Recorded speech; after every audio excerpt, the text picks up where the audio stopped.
I can just do it. I Okay. believe so. I'd like to put a couple of pictures up, not too many. We started in the Warrior StoryField. Well, I'll put it this way. I was building a sculpture about 9 years ago. This little guy here, he's a 4,000-pound rooster. Oh. And I was maybe half the way into that sculpture, and two vets showed up, both from Afghanistan, Iraq, and they just asked if they could help. And I invited them in a heartbeat and said, yeah, come on in, let's work. I thought they'd be here a day, and they actually stayed with me for 9 months.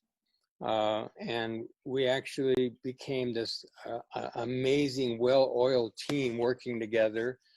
And the more I gave them the responsibility of placement of things and their own particular expression, the softer they became. I mean, there was something amazing that was happening between the three of us. And at the end of that 9 months, one of them asked me, well, what are we going to do next? And I didn't have an answer, but the answer came very shortly thereafter. We're going to tell the story. We're going to do 2 sculptures about you guys and all veterans and the process of coming home. And the three of us imagined these creatures into being. And I want to show you the models. But these are the models that we made. The three of us imagined into being, and then we actually sculpted them. They're both about 4 feet tall, and they took about 9 months to build. The message that's going on here is that there's a dragon facing off with a phoenix, which is a classic mythology piece. But in our case, we're looking at the dragon as representing the warrior, and the phoenix is representing the warrior come home, and that those two are the whole person when a warrior comes home. So the imagery came up that if you kill the dragon, that's our depression that so often takes us into the suicide realm or into the anger realm or acting out in some way. If you kill the dragon, you actually kill the phoenix, which is your coming home person. The dragon on the one side is a projector of power and a protector of community. And so it's like, it allows us here, and as we're sculpting, to have all of the emotions that a warrior goes through in order to go to war. So there is that pride and that power, but there's also the anger and the betrayal that comes in.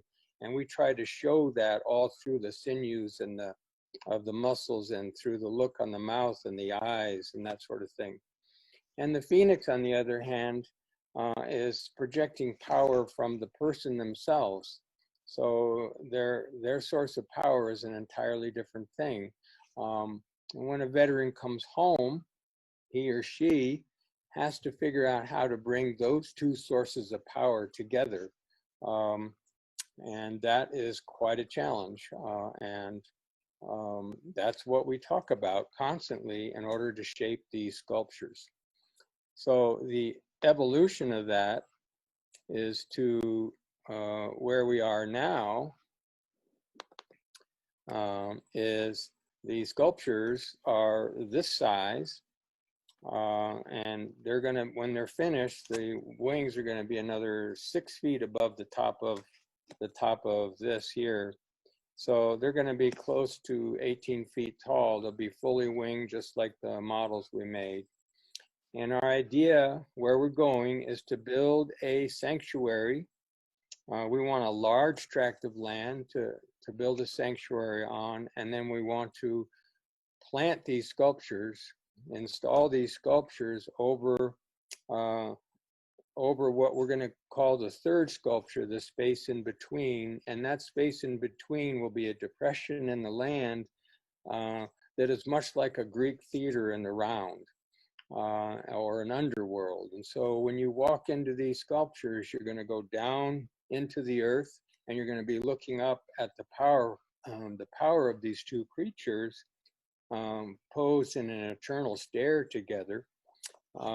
And that is where we will gather civilians and veterans alike to talk about the unspeakable and unspoken aspects of war. Um, and what I'm getting from the veterans, as I learn from them, is that there's no place to express themselves in the way that they need to express themselves. And what I'm also learning, and they will razz me about this, but there is a thing that I call veteran wisdom. And we civilians, and I'm talking straight to myself, we civilians need to know this. We need to understand that that wisdom in there is there and actually ask for it, and not just say thank you for your service, which shuts down the conversation. So our goal is to build this, put it in a sanctuary. We want to put it in a sanctuary, and we want to create a shop on that sanctuary where we can continue to build sculptures for years to come, bringing civilians and veterans together on a common purpose of building some expressive art. So our theme out here is the expression is the other side of depression. And if we can express things, maybe we can avoid more of that suicide. So that's a pretty good summary where we are. I don't know if I took 10 minutes or not. I would like to close out with one thing, since this is this is all art. I would like to close with a poem, if I may. And you got that okay? So this describes the mission that we have come to know out here. We didn't start with a mission, but we have come to know the mission. And it starts like this. What if a wound, no matter how hard we deny it, no matter how deeply we stuff it, no matter how tight we compress it or ignore it, or even if we think we have finally killed it, what if a wound left tamped down and unexpressed will eventually find its own way to be heard? What if we cannot or will not listen to the wound? Will it consume us? Dare we say it out loud? Dare we apply our feeble hearts to this mysterious task? What if we could create a field of expression that invites us to court the invisible wound, speak of what we fear must remain unspeakable, feel what we dare not feel? What if we built a portal walking straight into the creative tension of chaos, and in the same moment, the unbridled joy of an open heart? What if each of us could tell our own story, not just today's story, but our many stories that twist and turn and change over a lifetime of brotherhood and sisterhood, our stories of lost and found connections? What if we made a place where those who are unable to tell their stories, they can sit in a field with those who can tell their stories, a place where the story itself lives in the art, a place where the art evokes emotion specific to each individual that views it, a place where the story can be told through art with no language needed, a place where community forms around connection. What if this becomes our place to go, our gathering place? What if this place is private enough to build deep community, but public enough to be part of a greater community, private enough to try something new, anything at all, public enough to recite, discuss, sing, rant, cry, pray, or act, private enough to shed deep tears, let grief flow, to remember all those who have fallen for us, and remember all those who will fall for us, private enough to allow each of us to draw on our own internal wisdom to find our own path to health, and private enough to inspire meaningful celebration, public enough to allow us to hold witness, to listen, to learn, to wonder. What if this place invites us over and over again to launch our stories like 1,000 dancing kites, merging, swirling, and turning in the winds. And as we watch our kite dance among the thousands, what if we could hear the wind whispering its simple secrets to each of us in a language only we know? That's our mission statement. Wow. I have a couple of questions. First of all, part one, how did you come up with that poem? And will it be sort of advertised at the site? You know, I've never put that poem up on the site, and I'm going to do that. And how I came up with it, I think that came up, I think, in the 4th year of working with veterans. I'm going to be really clear. I was a fresh civilian when when I first met these guys. I did not have a clue what they were carrying. I knew there was problems, but like most civilians, I had no idea how to even address it. And my objective out here was to listen deeper, and then listen even deeper to what these guys are and what they're carrying. And I never ask them questions. I wait till they want to talk.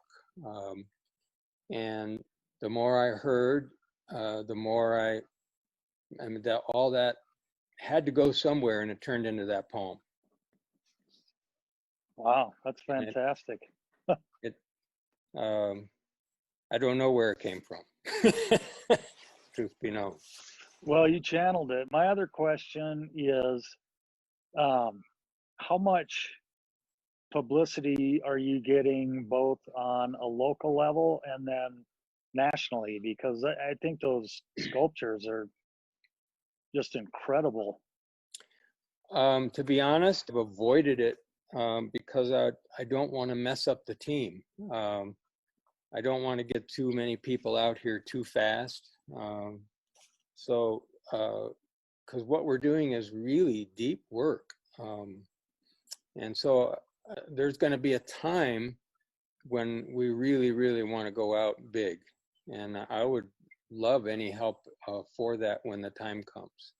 And we're getting close to that right now. We're far enough along to where we've learned a lot from each other, a huge amount from each other, and we're starting to be ready to say it out to the bigger world. It's a little scary, I'll just be honest. Robert, where are you located? We're located in between Lyons, Longmont, and Boulder. We're out in the country a little bit. All of this is happening in my backyard shop. So I've got a team of maybe 20 core people who are working with me on a regular basis, and we've probably had 50 veterans come through here, and probably 300 people, well, civilians, come through looking and seeing. And so it's bottom line is we're going to have to move out of here because we're getting cramped, and the COVID doesn't help. We're bringing a lot of people into our homes, so it's a little interesting. I've met some of your folks at Cooper's Troopers. Oh, Marine Corps League group, yeah. You know, Denny so said that. Yes, so I've heard of you before, and it's wonderful to meet you here in person. So you're doing great work. Those people speak very highly of what you're doing. Well, thank you. I really Hey guys, appreciate that. we're going to stop the recording now, and then we can talk amongst ourselves. But I think that what we've done is we can have now the public part that we can share, and then we'll continue the conversation.